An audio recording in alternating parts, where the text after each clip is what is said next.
ఓకేనా? ఏం గ్రూప్స్ తీసుకుంటే ఏం సబ్జెక్ట్స్ ఉంటాయి, ఎన్ని మార్క్స్ ఉంటాయి, ఎలా ఏంటి అనేది ఒక క్లారిటీ వచ్చింది కదా బ్రీఫ్గా. ఇప్పుడు ఆఫ్టర్ అంటే ఏంటి, మన ఎయిమ్ ఏంటి, గోల్ ఏంటి ఇప్పుడే డిసైడ్ చేసుకుంటున్నాం కాబట్టి కొంచెం స్మాల్ క్లారిటీ ఉండాలి కదా.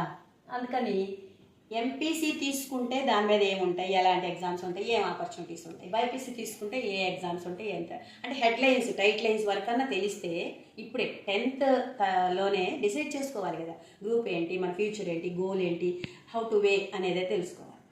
సో ఇప్పుడు ఎంపీసీ తీసుకుంటే మీరు ఫేస్ చేసే ఎగ్జామ్స్ ఏంటంటే entrance exams, JEE mains. Okay, JEE mains, advanced. JEE mains qualify అయితేనే అడ్వాన్స్డ్కి వెళ్తారు. ఈ రెండు జరుగుతాయి, 2 times జరుగుతాయి. ఓకేలే, ఇయర్లీ ట్వైస్ జరుగుతాయి, 2 times జరుగుతాయి. జేఈ మెయిన్స్ 300 మార్క్స్కి ఆ తర్వాత ఛాన్సెస్ ఇస్తాడు మామూలుగా. దాంట్లో వన్స్ ఒకసారి క్వాలిఫై అయిన తర్వాత అడ్వాన్స్ రాసుకోవచ్చు. అడ్వాన్స్ ఒక్కసారే ఉంటుంది, అది 360 మార్క్స్కి ఉంటుంది బా. ఓకే, బేస్డ్ అంతా ర్యాంక్ అదంతా ఆఫ్టర్ ఇంటర్మీడియట్ తర్వాత ఏంటి అనేది అప్పుడు ఏదన్నా చెప్తా. తర్వాత మీకుండే ఎగ్జామ్స్ ఏఐఈఈ, తర్వాత నెక్స్ట్ అంతకుముందు ఎంసెట్ అని ఉండేది. ఎంసెట్ని ఇక్కడ పి మార్చారు ఎం ప్లేస్లో, అంటే ఫార్మసీ లాగా. అంటే ఓకేనా, engineering, agriculture, pharmacy entrance test. ఇట్లా ఇంకొకటి అంతకుముందు ఐఐటి అనేవాళ్ళు, అదే జేఈ మెయిన్స్. ఇలా ఉంటాయి, ఇవి ఫేస్ చేయాలి ఎంట్రన్స్ ఎగ్జామ్స్ ఎంపీసీ తీసుకునే వాళ్ళు. మీరు తీసుకోబోయే మన శ్రీ చైతన్యంలో ఉన్న గ్రూప్స్ కూడా అలాగే ఉంటాయి, అవి మళ్ళీ సబ్ గ్రూప్స్ ఉంటాయి, చెప్తాను అవి. ఇక ఇంజనీరింగ్ కోర్సెస్లో ఇక సో మెనీ అంటే స్టార్టింగ్ ఈసీఎస్సి అవి ఉంటాయి, సిఎస్సి, తర్వాత మెకానికల్ ఇంజనీరింగ్, కంప్యూటర్, సాఫ్ట్వేర్, తర్వాత ఏరోనాటికల్ ఇంజనీరింగ్ అని బయోటెక్నాలజీ సైడ్ కూడా ఉన్నాయి. వాళ్ళకి కూడా ఈ కోర్సెస్కి వచ్చే ఛాన్సెస్ కొన్నిటి ఉన్నాయి వాళ్ళ. అంటే ఎంపీసీ తీసుకున్న తర్వాత మళ్ళీ మేబీ ఏమన్నా ఇటు రావాలనిపిస్తుంది అంటే అటు కూడా అగ్రి ఇంజనీరింగ్ కూడా ఉంది. అలాగా అవన్నీ ఇంటర్లింక్ ఉంటే తర్వాత నెక్స్ట్ చూద్దాం. ఇక బైపీసీ చూసుకుంటే బ్రీఫ్గా బైపీసీ సైడ్ ఉన్న ఎగ్జామ్స్ ఏంటి అంటే కామన్ ఎంట్రన్స్ టెస్ట్గా మనం ఫేస్ చేయాల్సింది ఎయిమ్స్ ఒకటి, నీట్, ఇది కూడా అంతే.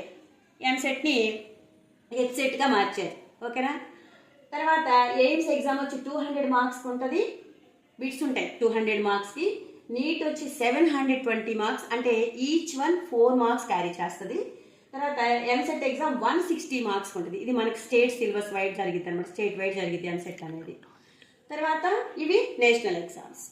ఓకే, ఆల్ ఇండియాలో ఎక్కడైనా కానీ మనకి ర్యాంక్ కనుక వస్తే మనం క్వాలిఫై అయ్యి అక్కడికి వెళ్ళేసే ఛాన్సెస్ ఉంటాయి. ఇది మన స్టేట్ వైడ్ జరిగింది. అయితే దీని కంట్రోల్లో వచ్చే సీట్లు ఏమో మెడికల్కి సంబంధించి only MBBS, BDS. NEET exam రాస్తే ఎంబీబీఎస్, బీడీఎస్ అండ్ ఆయుష్, అంటే ఆయుర్వేదంకి సంబంధించిన అన్ని అక్కడ ఈ దాంట్లో ఇంతవరకు కట్. అయితే ఎంసెట్ రాసిన వాడు మళ్ళీ నీట్కి సంబంధించిన కోర్సులకి వెళ్ళడానికి నాట్ ఎలిజిబుల్. నువ్వు నీట్ రాసుకుంటే, ఎంసెట్ రాసుకుంటే ఎటైనా స్టెప్ తీసుకోవచ్చు. ఎంసెట్టే, నీటే. ఎంసెట్ తీసుకుంటే ఏంటి అంటే ఇది క్లారిటీ వచ్చింది కదా, నీట్ కానీ ఎయిమ్స్ కానీ రాస్తే దాంట్లో based on the rank MBBS, BDS and Ayush courses. అయితే ఎంసెట్కి ఈ కోర్సులు ఉంటాయి, నెంబర్ ఆఫ్ కోర్సెస్ ఉన్నాయి. బట్ ఎంసెట్లో నీకు ఎంత హైయెస్ట్ ర్యాంక్ వచ్చినా ఈ కోర్సెస్లో తీసుకోవాలి తప్ప ఈ రెండింటికి ఇక్కడ దానికి ఎంట్రీ ఉండదు. ఎంసెట్ రాస్తే దాంట్లో ర్యాంక్ని బట్టి వెటర్నరీ, అగ్రికల్చర్, తర్వాత nursing courses, paramedical courses, number of courses అంటే ఫార్మసీ సైడ్.